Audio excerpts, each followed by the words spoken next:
From Illinois Soul, this is Dialogue. I'm Kennedy Vincent. Dialogue is an exchange about culture, straight from the soul. You can catch us on Saturday mornings at 11 and Tuesdays at 7 p.m. on Illinois Soul.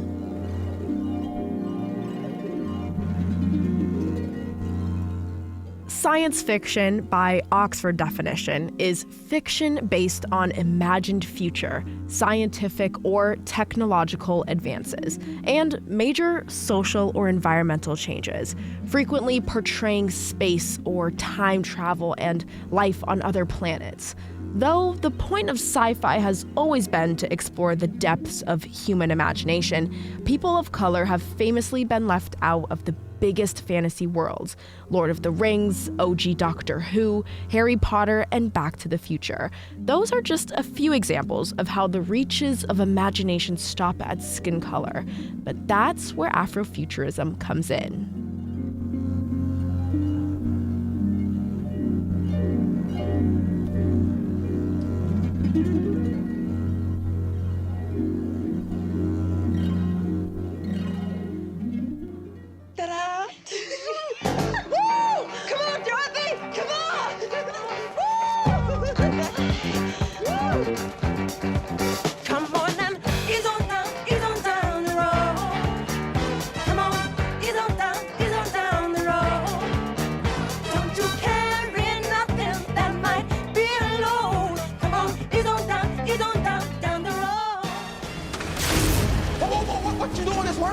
There are upwards of 60 trillion parallel universes. We need to rewind to this Earth's Tulsa in 1921. The computer needs a motherboard to give it instructions. What's a motherboard? Me.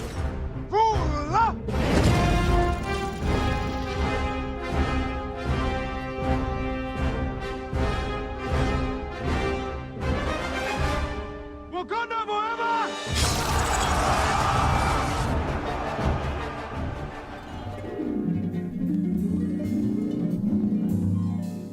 When I talk to people about Afrofuturism, I remind them that it's a way of thinking about futures or other realities, but doing so by referencing African diasporic, Black cultural lenses and perspectives. So it's something that intersects imagination and liberation and technology and mysticism. It's an interesting topic because though the term is futurism, it signals time, and time is very complex in Black consciousness. Beyond the event horizon, time exists all at once, past, present, and future together. And that operates in Black consciousness all the time.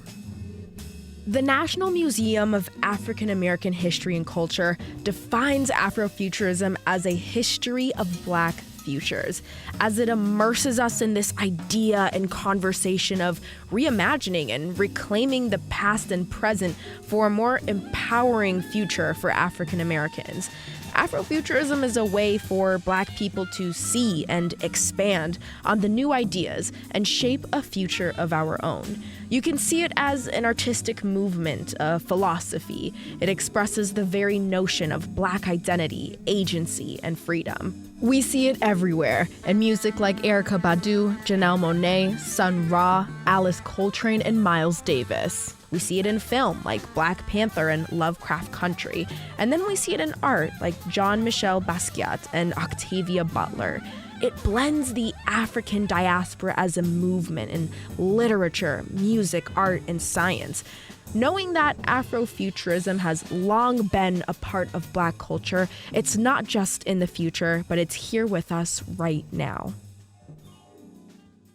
Black futurism is not just a concept, but a profound emotional landscape of hope, resilience, and radical imagination. We're privileged to have Yatasha L. Womack, a visionary who doesn't just describe the future, but feels it, breathes it, and creates it. Yatasha is an acclaimed author, speaker, filmmaker, dancer, independent scholar, and champion of humanity and the imagination. Yatasha, happy Black History Month and welcome to Dialogue. Thank you. Happy Black History Month to you, Kennedy, and everyone else. Afrofuturism to many could be an oxymoron, a people who have, in the American context, had their last name stripped of history and erased, being bold enough to see themselves in a world yet unseen. Tell us, what is Afrofuturism and is it needed in this moment? Well, I like to remind people that everyone has a relationship with their future. And all cultures around the world in all spaces and times have had a relationship to how they experience space and time and how they celebrated that. And so when I talk to people about Afrofuturism, I remind them that it's a way of thinking about futures or other realities, but doing so by referencing African diasporic, Black cultural lenses and perspectives. So it's something that intersects imagination and liberation and technology and mysticism. You can see it in our films like Black Panther or music by Parliament Funkadelic or an Alice Coltrane or Janelle Monáe. But, it's also something that's expressed through cosmologies or beliefs. You can think about Martin Luther King talking about his visions for futures, the I Have a Dream speech, this idea of speaking to what you would like the future to be, and also spaces where people create that image, that feeling, and how you sort of relate to that in real time. Yatasha told me that sometimes all we need is a shift in our perspective to remember and imagine what's possible. And you can do that by listening to a song, reading a poem, as it can help us reconnect with emotions and stories to understand how we feel. That's how I feel anytime I listen to Erykah Badu, especially her song, Didn't You Know? Miss Badu sings about the complex feeling of how it's time to save the world, but where in the world is all the time? And even though we stumble off the path, I know that my heart will guide me back.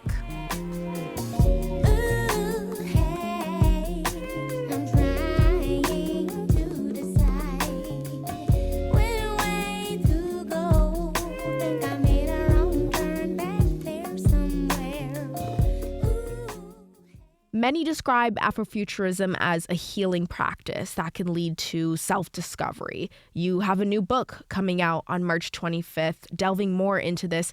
How has imagining alternative futures been a form of emotional liberation for Black creators, especially in moments of collective trauma?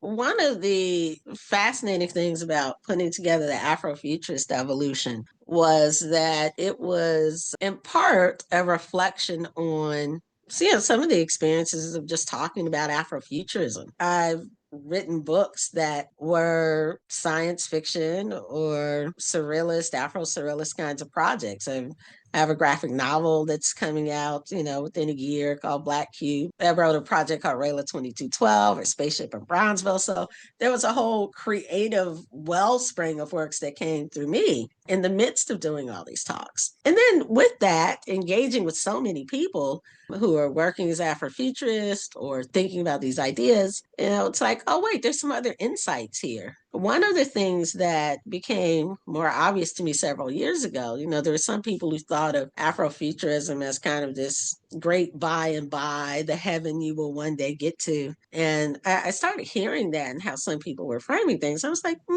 no, Afrofuturism isn't this thing you will one day get to. Afrofuturism is now. Your relationship to futures and space and time is a present activity. One that's as informed by our relationship to histories, known and unknown, as it is to how we think about our futures. We make decisions based on sometimes what we think is possible, what we're told is probable. And so your future or futures, right, can't inform your decision making, whether you're conscious of it or not. And that realization is a present process. Dirty computer walking by. If you look closer, you'll recognize. On top of being an acclaimed author, Yatasha has gone from Paris to Cuba with her Afrofuturist dance film, A Love Letter to the Ancestors from Chicago. It's been featured in film festivals all around the world. But before she made it to the stage, she started her career as a journalist. Leaving her hometown of Chicago to attend Clark Atlanta University, she discovered what it meant to be a storyteller, and especially in the world of Afrofuturism. So it's all about this idea of acquiring knowledge and thinking about these futures and wanting to contribute to creating one. So when I was a freshman, I met friends who were really into this, and it was just a big point of conversation. And some years later, as I started, writing for the Chicago Defender and later the Tribune and other publications covering the arts and culture, I would come to engage with people who are musicians and artists, and they're creating these sort of stories around the future as well, thinking about space or time and this kind of interdimensional relationship to things. I guess I didn't think much of it because it was always a part of life. And then later I met a woman who was telling me she was teaching Afrofuturism. And I said, well, Afrofuturism, what's that? And it reminded me of these conversations from college. And it put it in a different framework because she started talking about a lineage of thought of people, who were African American or who were Black, who lived in different spaces, who were thinking about futures and those kinds of conversations and works being related. And it's something about the naming of the term Afrofuturism that I deeply connected with. And as I began to research it, realized, oh, wait, I'm not just researching and writing about this. I'm a part of this. I am a creator in this space. I'm immersed in these ideas from different vantage points. You've also connected the work of Afrofuturism into physical practices like samba and freestyle dancing. Can you explain that connection? What does Black futurism feel like in your body when you connect to the diaspora? One, let me just say, I love that question. As a person who came up in dance, I'm very rhythmic, right? And I think if you're a person who likes dancing, especially you come through Chicago, you're into house music and dancing, and you're just really enjoying yourself. You can lose yourself in the music and the movements. And then when you get trained in certain dance styles, we don't think about this as dancers, but you're really articulating yourself in space and time. You're moving in a space to measured, metered time. So if you get into certain kinds of music, has certain kinds of rhythm patterns. So there's one set of ways, or there's a probability of ways you can move if you're dancing to, say, a James Brown song. There's a way that you dance in samba, and there's insights that you gain because it has a certain rhythm pattern that's a little different than if I'm stepping, to a song by the Isley Brothers. Both create a sense of joy, both two different kinds of dances, but the experience of it is one where it's like, oh, wait, there's other kinds of lessons because there's other rhythms in it. Give you another perspective, another way of thinking about sort of these space-time movements and ways of operating. And, so one thing that's fun for me when I do my Afrofuturism dance therapy workshops and, or dance experience workshops, and sometimes I would do them with teenagers, and we're learning all the styles. We're doing West African traditional dance, we're doing, samba, we're doing salsa, we're doing stepping, we're doing hip hop. And they're like, man, okay, wow, this is kind of different. Or that relationship and that experience, your body feels a little different, and you push past conventions in your mind, but also certain boundaries you might have about how you even move your body. Yeah, so dance to me can be like this whole portal of insights. We often talk about representation, but I want to talk about recognition. What emotional breakthrough happens when Black people see themselves truly centered in futures that they've systematically been erased from? I was a kid who was always encouraged to use my imagination, but I was also a kid who grew up seeing a lot of Black images as well. And so sometimes when you have that experience, you could take for granted. It's like, oh, if I didn't see myself in a certain scenario or see someone kind of looking like me, whether it's a girl, a person of color, a Black person, it's like, oh, I can imagine that. Because there's sometimes people have a tough time imagining something if they're told it's not possible. or it's not probable. Or maybe they can imagine someone, a Black person, doing something, but they can't imagine themselves doing it, right? So when it comes to this conversation about like futures and possibilities, and there's the kind of practical imaginations, or whatever we want to call practical. But there's so much insight and play and fun and wonder in the fantastic. So when we're like creating these like fantastical futures with trees that are actually fluorescent, but they're actually talking, and they have memory from other times, and it's like the baobab, and it's, you could say, oh, well, that's a fantastical kind of image, but that also connects to a lot of stories we've had about trees in the past. We're just adding sort of this magical element to it. Trees have sometimes been the center of spiritual activation or celebration for a lot of cultures around the world throughout time. So in this, space to say, oh, wow, let me create a future with like this magical tree, and there's this technology where it could talk to you about the past, and it has these elements, and it does this and it does that. But doing so in the fantastic allows us to take off whatever kind of limitations we might have around possibility. And that realm of play and wonder and storytelling is enriching space to connect with and write in and create. And so to me, valuing that, the realm of imagination, is important. Because, at some point, we're all imagining something. You're imagining what you don't want, or you're imagining something that somebody told you. So we're always kind of using our imagination, but consciously valuing kind of this realm of the fantastic, and feeling like you too can create kind of these things. And, it's just about us connecting and sharing beyond our devices, making time to do that, right? So that's it. It's just a reminder of connecting us to the lessons, the wellspring of lessons from the human experience. And some of those lessons do come from the experiences and cosmologies and ideas, visions, and dreams from people of the African continent, people of the African diaspora, Black people. I hear the drizzle of the rain, it's falling from my window. And in the corners of my mind, I hope that I'll get to see you again. Speaking of valuing the fantastic and remembering that we all deserve joy, what would you say to the young Black boy or the young Black girl out there who sees their younger self witnessing the future that they create and imagine? What would you say to them? Dream big. That's what I was told. Dream big. And, and hold those dreams dear. There's a lot of people who had a lot of really big dreams, and you're part of lineage of people who had some really exciting visions and a wellspring of things to pull from to create some really exciting works. Yeah.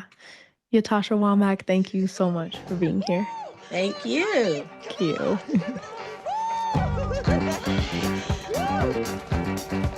Come on and ease on down the road. Come on, ease on down the road. Don't you carry nothing that might be a load. Come on, ease on down the road. Despite a historic lack of representation in mainstream science fiction, Afrofuturism has left its mark on American society throughout the decades. A famous example, of course, is Octavia E. Butler. She was not only the first Black woman to ever publish science fiction, she's also known as the mother of Afrofuturism. In novels like Kindred and Parable of the Sower, she uses the perspective of Black female protagonists with magical properties to explore and reimagine the Black experience.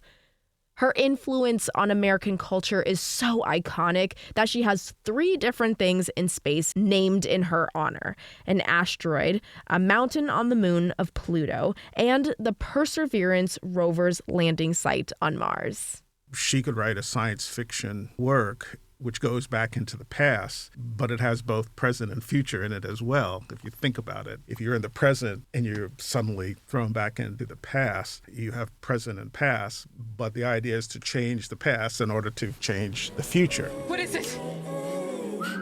Am I dreaming? Is this a dream? The date, the year. Tell me the year. It's 1815. To learn more about the history and what surrounds Afrofuturism, I spoke with Professor Lou Turner. So speaking of the past, Afrofuturism is also a bit of a political framework. Mm-hmm. Could you break down how we've seen that in the 50s? There was the freedom fighters in the 60s and 70s, the notable Black Panthers, to give listeners more of an understanding of frameworks of these major movements that we've seen in the past. Case could be made that there were certain kinds of Afrofuturism, which goes back even to the Harlem Renaissance of the 1920s, if not earlier. It's been around for some time, this idea, but the idea of Afrofuturism in terms of visual arts, and I think there are other art forms in which you could see it. You referenced the Black Panthers. The Black Panther newspaper had very important graphic artists like Emory Douglas, who imagined African American futures as well. You had, during the Black Power movement, you had the Black Arts movement, which is what I came out of back in the day when I was a student at Howard University and then on the West Coast in Los Angeles. But the idea there was that the Black Arts movement had a number of genres, but one of them was, I guess you could call Afrofuturism. For instance, the Afro-Cobra Art Collective, which was in Chicago, their work was very Afrofuturist before there was the term Afrofuturism. They had their own aesthetic they called Kool-Aid colors. The palette of paints that they use are based on Kool-Aid, which comes right out of the community. In Black arts, you have this cross-fertilization of disciplines. I call it transdisciplinary as against just interdisciplinary. So there's always been that dimension to Black arts, whether on the continent or in the diaspora. How do you think Afrofuturism offers tools for resistance and reimagining? It's a very good question. I think that because we're in the midst of such a trend in the arts, I think that it's still to be seen. Because it is Afrofuturism and it originates from the imagination, that automatically brings in consciousness. By definition, the imagination is part of our cognition as human beings, our consciousness. And so the idea of whether the imagination can be made a tool for liberation, we'll see. I think for Black people, if you ask them, they say, well, what was influential in your life? It's usually that they read something in which a Black person or Black people had some kind of agency and that inspired them. Reading and imagining is significant in the development of the social and political consciousness of many, many people. So is song, for instance. The Civil Rights Movement had a soundtrack, if you will, of its own. We Shall Overcome, We Shall Not Be Moved, all kinds of songs like that. Marvin Gaye's What's Going On in relationship to the Vietnam War and the Civil Rights Movement. All of these things were, in other words, flipped the whole aesthetic of ideas of what is beautiful and what is not. Brother, brother, brother, there's far too many of you dying. You know we've got to find a way to bring some loving here today.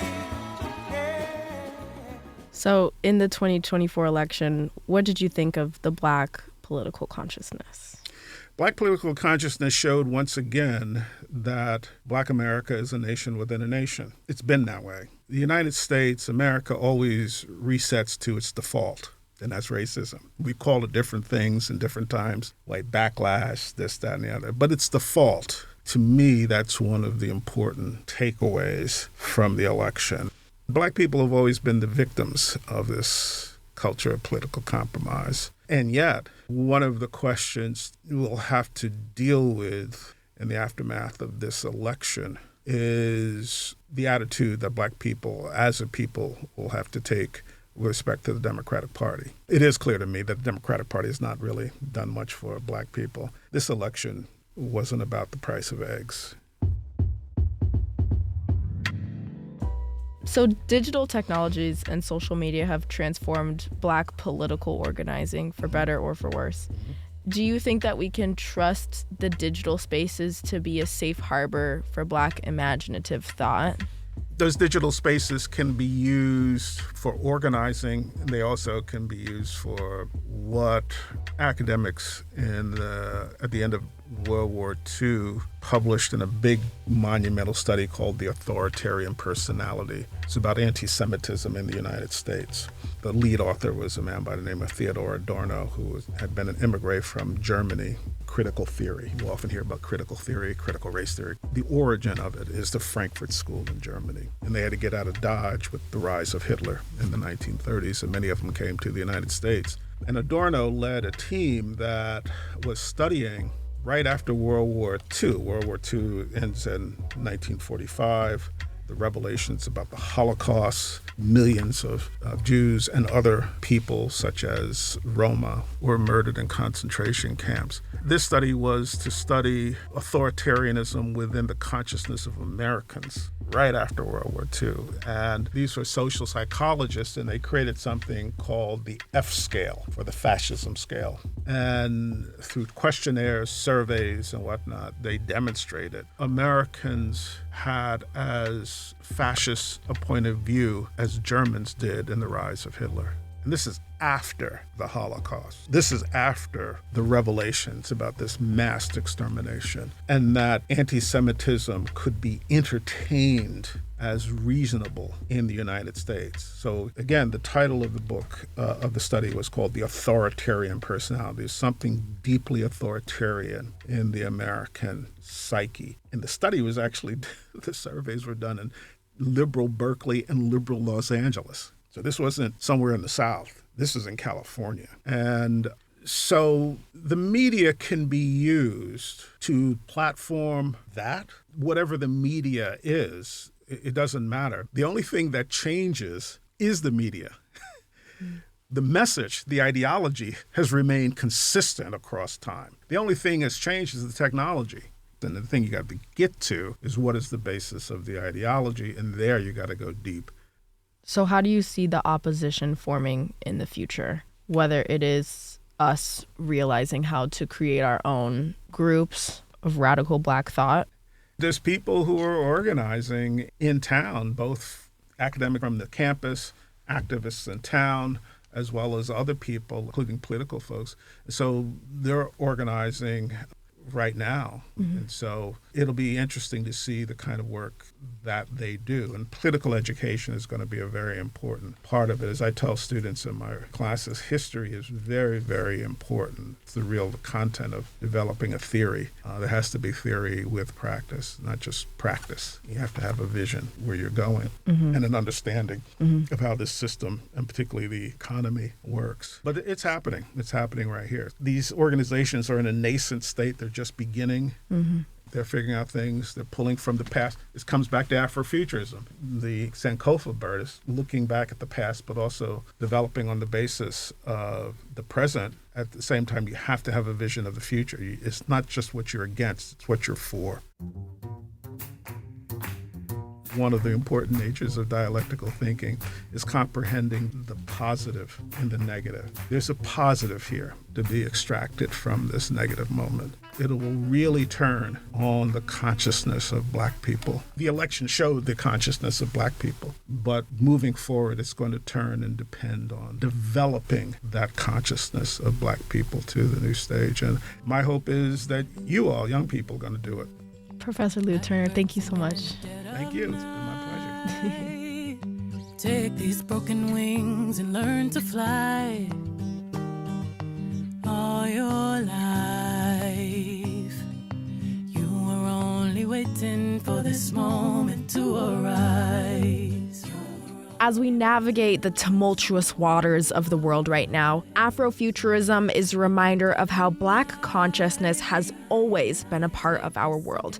Whether it's in the fabric of our music or the way our art is portrayed, science and Black political movements have constantly imagined a better future for us. And if anything, it shows us that it's happening here and now. For Dialogue, I'm Kennedy Vinson.